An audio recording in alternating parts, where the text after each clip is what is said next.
Brito, deixa eu te perguntar uma coisa. Como é Diga. que é entrevistar um artista que está vindo de um perrengue, por exemplo, um cancelamento, que está vindo de uma polêmica, Sim. né?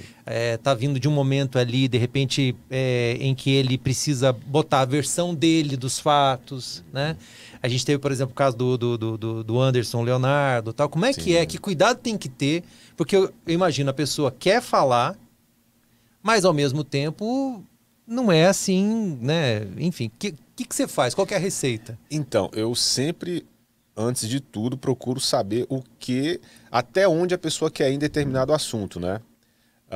Então, por exemplo, se é um convidado que tem um assunto muito polêmico ali, que está em evidência, que as pessoas vão perguntar, porque a gente sabe, né? Tem certos assuntos que o público, principalmente no caso de um podcast ao vivo, o público vai perguntar sobre determinados temas, né?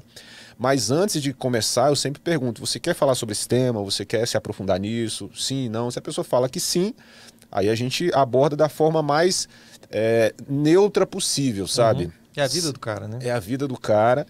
E sempre um caso ele tem dois lados também. Sim. Então eu procuro ter esse cuidado. Porque... E às vezes a verdade não está nem em um nem no outro. Exatamente. Está no meio.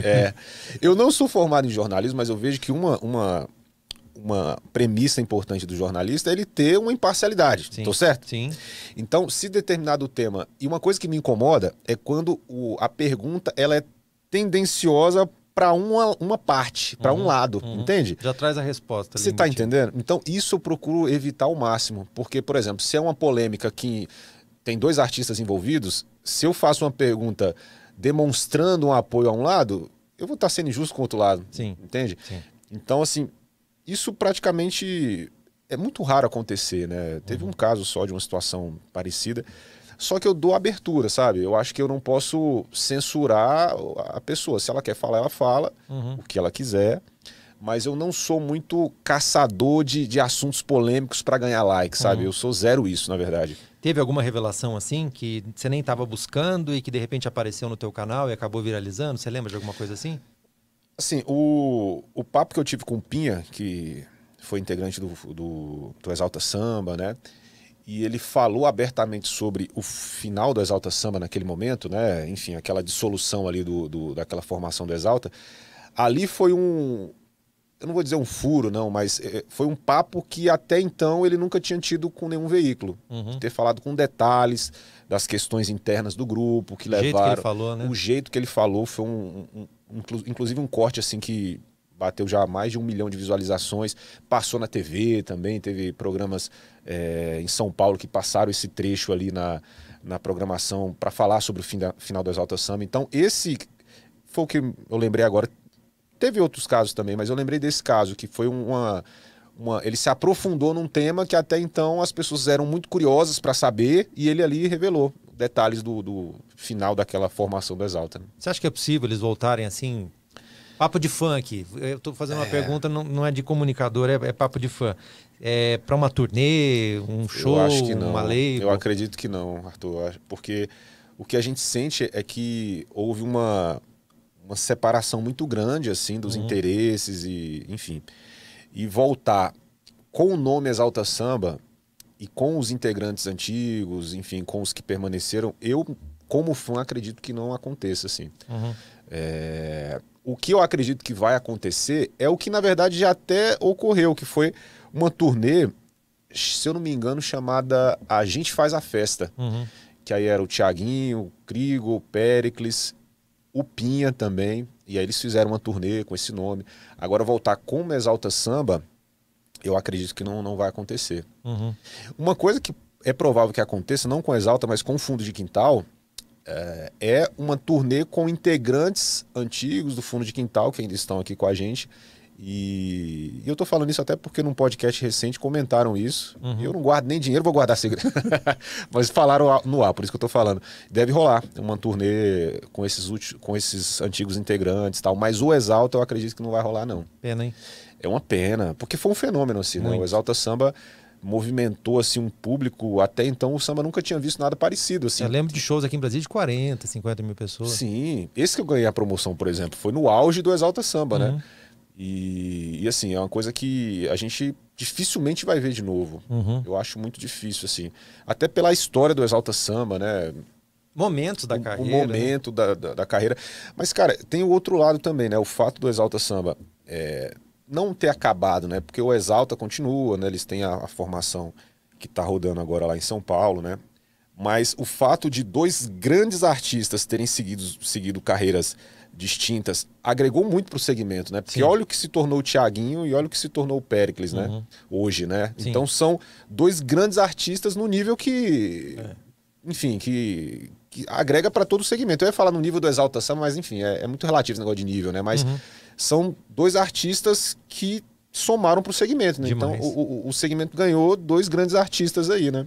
Quando a gente vai, por exemplo, num projeto como o Tardezinha, Incrível. fica claro assim, o tamanho e a estatura do Thiaguinho, né? Você Sim. vê uma galera ali que gosta muito de samba, dos clássicos do samba e tal, mas gente que tá ali por causa do Thiaguinho, por causa do formato, né? Então, furou essa bolha, né? O formato, você falou tudo, assim, o Tardezinha, ele criou um conceito que vai muito além das músicas que estão sendo tocadas ali, né? Todo aquele conceito do retrô, né? De trazer aquela nostalgia das músicas dos anos 90, né? Então, o Thiaguinho com a equipe dele lá, porque tem toda uma equipe que produziu, né? O Tardezinha, que idealizou aquilo, eles foram muito felizes, assim. Eles criaram um formato de uma label, assim, que hoje é referência não só no pagode, né? Não deixa a desejar em nada a grandes eventos de outros segmentos, né?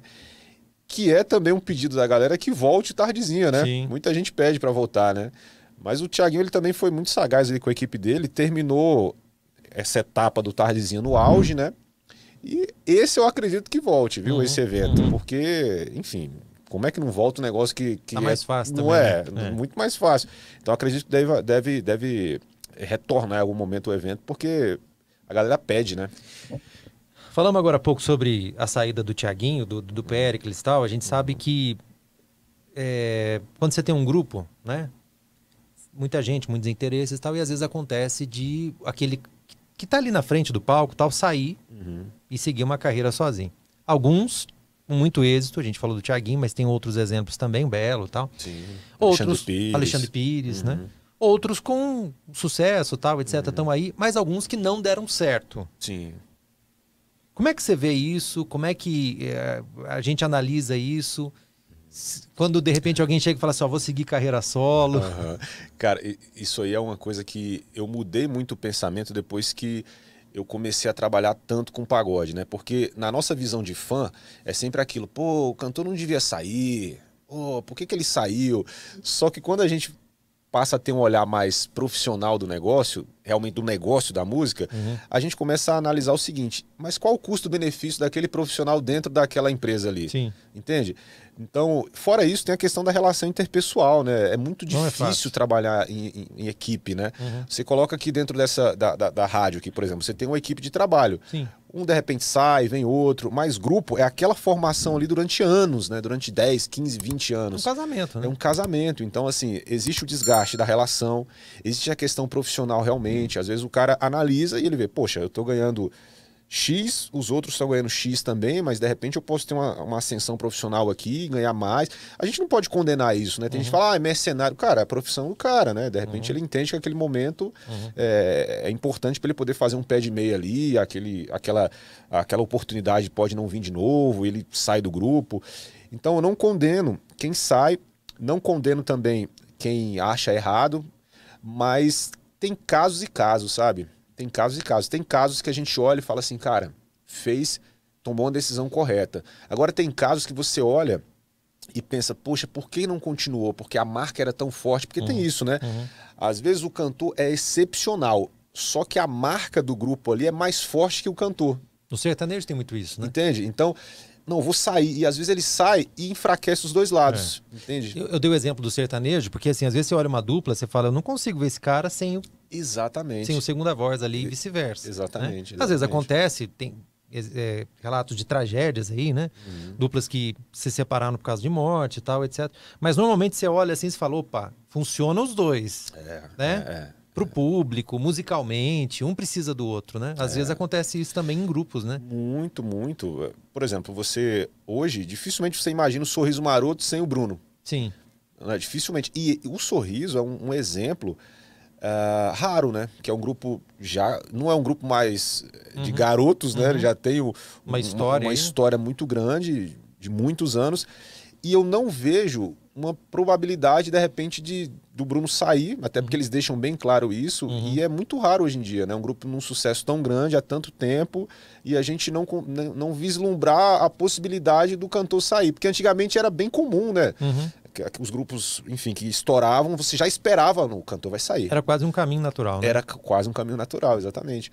E o Sorriso é um exemplo muito, muito marcante, cara. É um grupo que até hoje tá junto. Se você pega os grupos ali que estouraram junto com o Sorriso, a maioria o cantor já saiu, né? E o Bruno continua ali. Tem alguém... Mas também, só para pontuar, eu não condeno quem saiu, porque tem caso e caso, né? Sim. Enfim. Às vezes não tá dando mesmo, né? É, exatamente. Às vezes um tá muito afim e o outro nem tanto, né? Cara, eu acho que isso é o pior, sabia? Acontece. Porque, por exemplo, eu sou um cara que eu dou o máximo no meu trabalho, assim, o máximo. Dou sangue, viro noite e tudo mais. Se eu tô trabalhando com você e eu sinto que você tá meio que, vamos ver o que dá, isso me incomoda muito. Então tem muita gente que é assim, né? Sim. Então isso realmente é um fator que pesa muito. Nem todo mundo tá com a mesma disposição, né? Até porque o palco é talvez o momento que demande menos tempo da história toda, porque tem estúdio, divulgação, muita viagem. Então se o cara não tá afim, não vai rolar, né? Eu acho que uma forma fácil da gente entender isso é entender que um grupo é como uma empresa normal, comum, né? Tem as peculiaridades de ser artista e tudo mais, mas vamos tirar a parte artística, vamos pensar apenas como empresa. Você aqui dentro, se você sente que a pessoa ganha mesmo que você, está trabalhando menos que você, não te incomoda? Sim. É natural. E dentro de um grupo eu acho que é a mesma coisa, quer dizer, o cara vê, não, eu tô trabalhando igual ele, ou mais que ele, e estamos ganhando igual. Isso é um fator que muitas vezes pesa, né? Eu acredito. Né? E esse trabalhar menos não é necessariamente só horas, né? Mas assim, de quando tá junto, de não entregar o que precisa entregar, né? Porque às vezes cada um tem a sua função ali e tal, né? E outra, né? Por exemplo, cada grupo remunera de uma forma diferente, né? Eu não vou nem entrar nessa particularidade. É a combina. Exatamente. Cada um tem a sua. Mas eu particularmente não vejo problema em um ganhar mais que o outro. Porque naturalmente tem pessoas que são mais importantes dentro do processo que outras, né? Volto a dizer, como em qualquer empresa, né? Tem funções que são mais importantes que outras, né? Porque a responsabilidade é maior também, né? Enfim. Então isso eu acho que é saudável, na verdade, dentro de uma estrutura gerencial, né?